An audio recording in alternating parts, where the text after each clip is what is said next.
Hello everyone, welcome to fifth experiment of switchgear and protection laboratory. The experiment name is three-phase fault protection using overcurrent relay in a transmission line. So these are the objectives of today's experiment. We will study three-phase faults, what are different types of faults in three-phase lines. Then we will study the sequence of relay operations. Probably you already studied what is a relay, what is circuit breaker and other stuffs. So we will observe the sequence of relay operations along with circuit breaker operations. And then we will observe the relay and circuit breaker operation in three-phase transmission line, and we will simulate this in MATLAB Simulink, and we will observe the effects there. So now let's move on to theory. First of all, what is a fault in a power system? We can say a fault is any undesirable effect that results in unintended response in electrical power system. So this could be voltage fall or current difference or anything.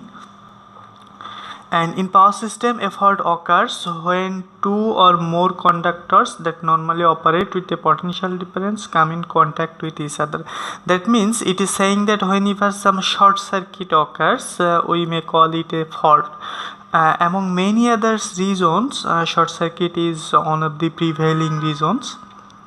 These faults may be caused by sudden failure of piece of equipment. So why do these types of short circuit occurs? This could be sudden failure of equipment, then accidental damage or short circuit to overhead lines, or insulation failure, or lightning surges, or etc.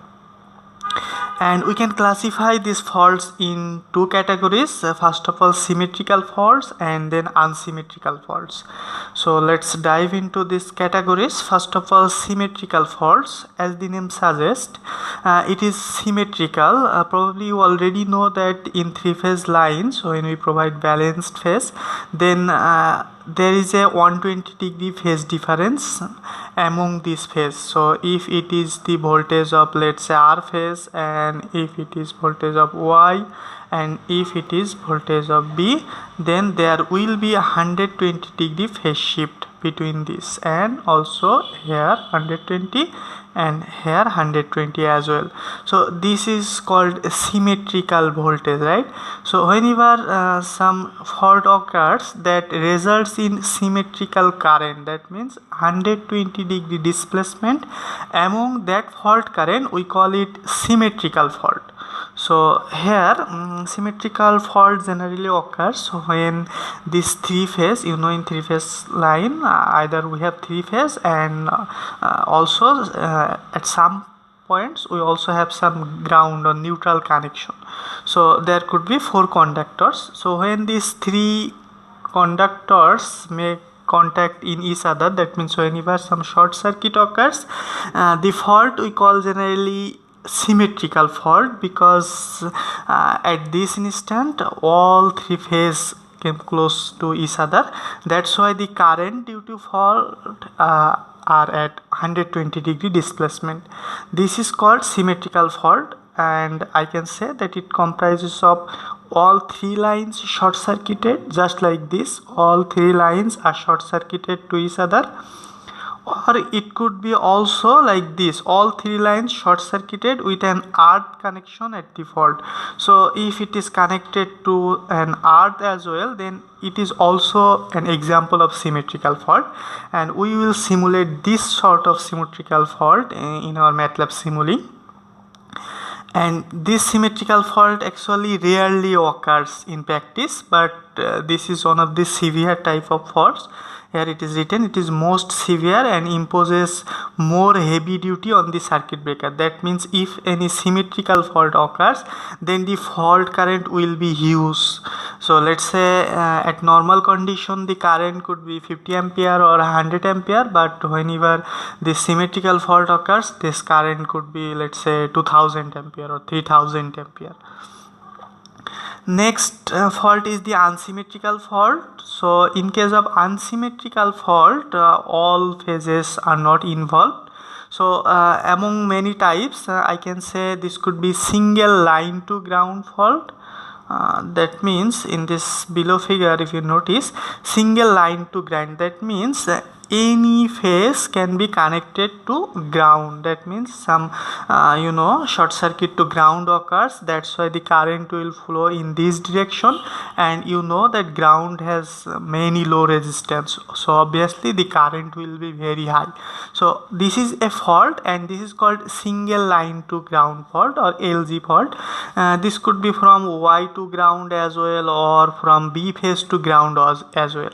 So any phase to ground, we call it single line to ground fault, and this is the most common fault.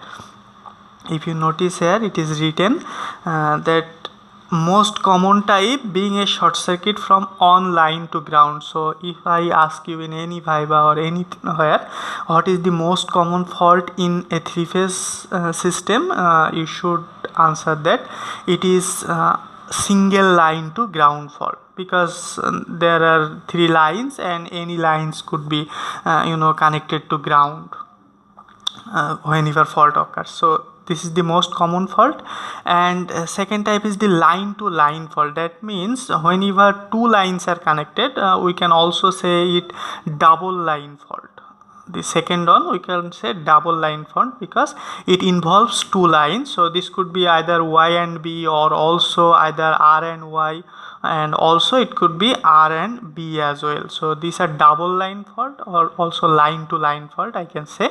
And the third one, which is the combination of the first and two, that is here LG and LL both are present. So this is called double line to ground fault. So these two lines are connected, that means a short circuited, a fault occurs, and also the short circuit consists of ground, that means this is double line to ground fault. So this could be also like this, these two are connected and it is connected to a ground, so this is also a double line to ground fault. So these three types fault are basically the example of unsymmetrical faults, and unsymmetrical faults are more common. So far we have just studied fault types in power system. Now we will focus on protective relay operation. Probably you already know what is a relay is. Anyway, let me say a protective relay is a device that detects the fault. So we need to detect the fault because fault is an undesirable effect, and whenever fault occurs, huge current flow. So whenever huge current flow, the other devices could be damaged, and also the power is more consumed.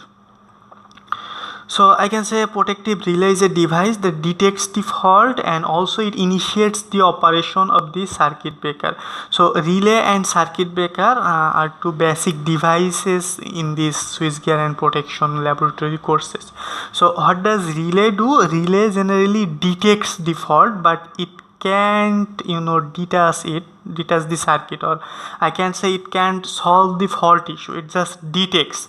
And to solve the issue of that fault, we generally use a circuit breaker that breaks the circuit. That means that disconnects the faulty portion from the normal portion of the circuit. So there comes the name circuit breaker that breaks the circuit. So relay detects the fault and then it will tell circuit breaker that some faults has been occurred, so you can isolate the faulty portion from normal portion. So this is basically the whole operation. And to do this, relay constantly measures the electrical quantities, and these electrical quantities could be either voltage or current or frequency or phase angle. And in this experiment we will observe this current detection. That means in our case, the relay will observe the current flow. Whenever the current flow is detected as abnormal, then it will send necessary signal to circuit breaker. Then circuit breaker will disconnect that faulty part. So this will be our proposed flow chart. And since in this experiment, in this relay current is involved, that's why we call it overcurrent relay. So whenever overcurrent flows, then relay detect that overcurrent current and it will send necessary signal to circuit breaker to initiate the detachment of faulty part. Now this is the typical flow or typical relay circuit. So here among different parts, if I want to describe the sequence, so first of all, this is the circuit breaker that is connected in series with the circuit. So in normal condition, this circuit breaker is closed, that means current is flowing through this circuit breaker. And whenever some fault occurs, let's say at point F, an enormous value of current will be flown through this conductor.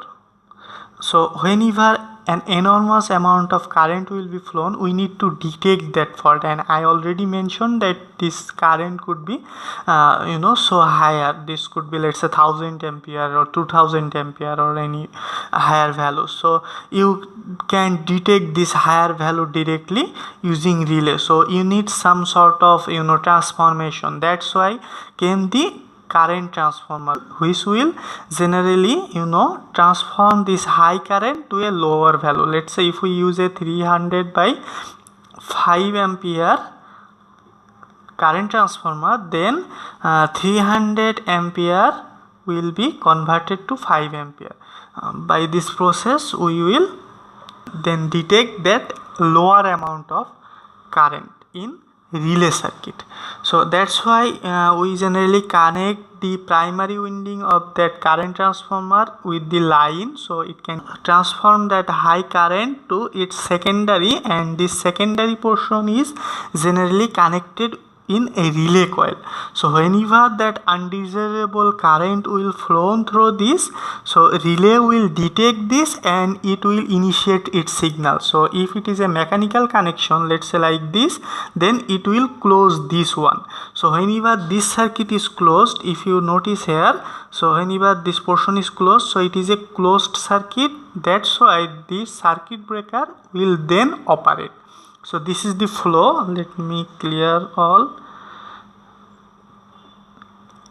Now if I want to describe it again, so this is the process. First of all, whenever some fault occurs, the current will be increased, and current is increased. That's why relay will detect that high current by observing the secondary of this current transformer.